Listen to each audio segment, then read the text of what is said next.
네, 이 안건의 토론에 앞서서 한마디 하지 않을 수 없습니다. 아까 민현주 의원께서 의사진행 발언하셨는데 여야 간 합의, 사회적 대타협을 청와대 가이드라인 하나로 손바닥 뒤집듯 깬 게 누구입니까?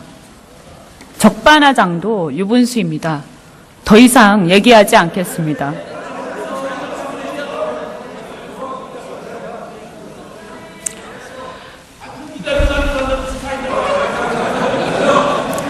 대통령께서는 대통령 한마디로 이렇게 국회가요, 여야 간 증오와 대립의 장으로 치닫는 것을 보시면서 만족하시는지 모르겠습니다. 네, 토론하겠습니다. 일본 정부가 앉아주십시오. 일본 정부가 조선인 강제징용 시설을 유네스코 세계문화유산에 등재하려는 시도에 대해 잠시 조용히 해주시기 바랍니다. 국회가 규탄 결의안을 채택하는 것은 강제징용된 피해자의 한을 대변하는 국회의 당연한 책무입니다. 조선인 강제징용자에게 노예 같은 노역을 강요하고 목숨까지 앗아간 만행의 현장을 인류의 보편적 가치를 실현해 보존할 가치가 있는 세계문화유산으로 지정하겠다는 일본의 행태는 제대로 청산하지 못한 역사가 오늘날 한일 간의 우호 협력에 어떤 걸림돌을 만들어내고 있는지를 보여주고 있습니다. 국회가 만장일치로 여야 한마음으로 이번 결의안을 채택할 것이라 믿어 의심치 않습니다. 그런데 오늘 본회의에서 반드시 처리했어야 할 일제강점화 강제징용 피해자의 손해배상 소송에 관한 특례 법안이 새누리당의 반대로 법사위원회 법안 소위에서 처리되지 못해 본회의에서 의결하지 못했습니다. 특례 법안은 들어보십시오. 일제강점기 하에서 일본 전범기업에 강제징용된 피해자의 손해배상 청구권 소멸시효를 연장하는 법안입니다. 1965년 체결된 한일협정은 일제강점기에 우리 국민이 입은 피해에 대해 배상받을 권리를 상당 부분 포기한 협정이었습니다. 수많은 피해자들이 울분을 쌓아놓고 50여 년을 살아와야 했습니다. 다행스럽게도 지난 2012년 5월 24일 우리나라 대법원은 일본의 전범기업에 끌려가 강제로 노역에 동원된 피해자들이 낸 민사소송에 대해 한일 청구권 협정으로 개인 청구권이 소멸하지 아니하였음은 물론이고 대한민국의 외교적 보호권도 포기되지 아니하였다고 봄이 상당하다고 판결하였습니다. 일본의 전범기업들로부터 우리 국민들이 피해를 배상받을 길이 열린 것입니다. 같은 해 12월에 피해자와 유족 252명이 미쓰비시 등 일본의 세계기업을 상대로 손해배상 청구 소송을 제기하기도 하였습니다. 그러나 피해자가 워낙 고령이기 때문에 소송을 낸 피해자는 극히 일부에 불과합니다. 아시아 태평양 전쟁 희생자 한국유족회가 추산하는 우리나라 피해자는 780만 명에 이릅니다. 문제는 우리나라 민법에 의하면 피해자나 법정 대리인이 손해 및 가해자를 안 날로부터 3년이 경과하는 경우에 시효가 소멸되는 것으로 규정되어 있습니다.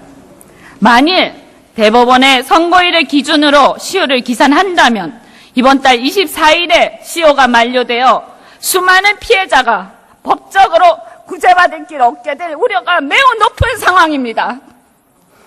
일본의 전범기업에 의해 우리 국민이 입은 피해가 분명한데 우리 민법에 들어보십시오. 우리 민법에 소멸시효로 인해 제대로 소송을 해볼 수도 없다면 그 법은 누구를 위한 법이란 말입니까? 조용. 의원 여러분 조용히 해주시기 바랍니다. 이처럼 정의롭지 못한 상황은 개선되어야 하기에 본 의원이 새누리당 박창식 의원과 함께 일제강점기 강제징용된 피해자의 청구권에 한해 소멸시효를 연장하는 특례 법안을 발의하였습니다. 그동안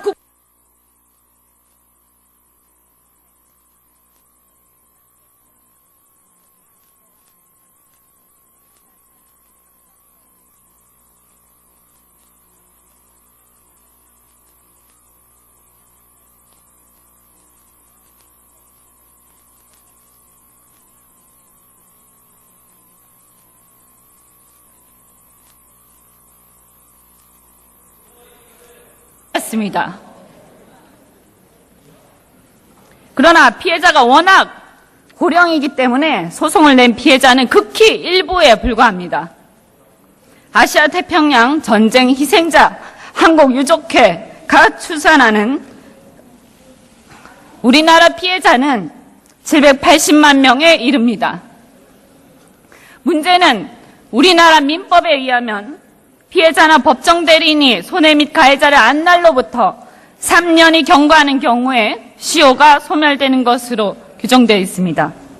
만일 대법원의 선고일을 기준으로 시효를 기산한다면 이번 달 24일에 시효가 만료되어 수많은 피해자가 법적으로 구제받을 길 얻게 될 우려가 매우 높은 상황입니다. 일본의 전범기업에 의해 우리 국민이 입은 피해가 네, 이 안건의 토론에 앞서서 한마디 하지 않을 수 없습니다. 아까 민현주 의원께서 의사진행 발언하셨는데 여야 간 합의, 사회적 대타협을 청와대 가이드라인 하나로 손바닥 뒤집듯 깬 게 누구입니까? 적반하장도 유분수입니다. 더 이상 얘기하지 않겠습니다.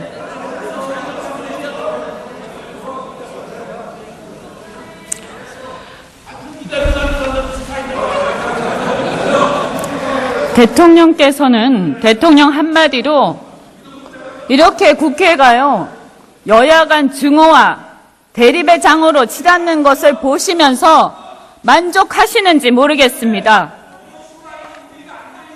네, 토론하겠습니다. 일본 정부가 앉아주십시오. 일본 정부가 조선인 강제징용 시설을 유네스코 세계문화유산에 등재하려는 네. 시도에 대해 잠시 조용히 해주시기 바랍니다. 예.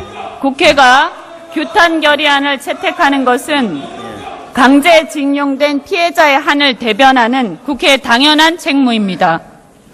조선인 강제징용자에게 노예 같은 노역을 강요하고 목숨까지 앗아간 만행의 현장을 인류의 보편적 가치를 실현해 보존할 가치가 있는 세계문화유산으로 지정하겠다는 일본의 행태는 제대로 청산하지 못한 역사가 오늘날 한일 간의 우호 협력에 어떤 걸림돌을 만들어내고 있는지를 보여주고 있습니다. 국회가 만장일치로 여야 한마음으로 이번 결의안을 채택할 것이라 믿어 의심치 않습니다. 그런데 오늘 본회의에서 반드시 처리했어야 할 일제강점화 강제징용 피해자의 손해배상 소송에 관한 특례 법안이 새누리당의 반대로 법사위원회 법안 소위에서 처리되지 못해 본회의에서 의결하지 못했습니다.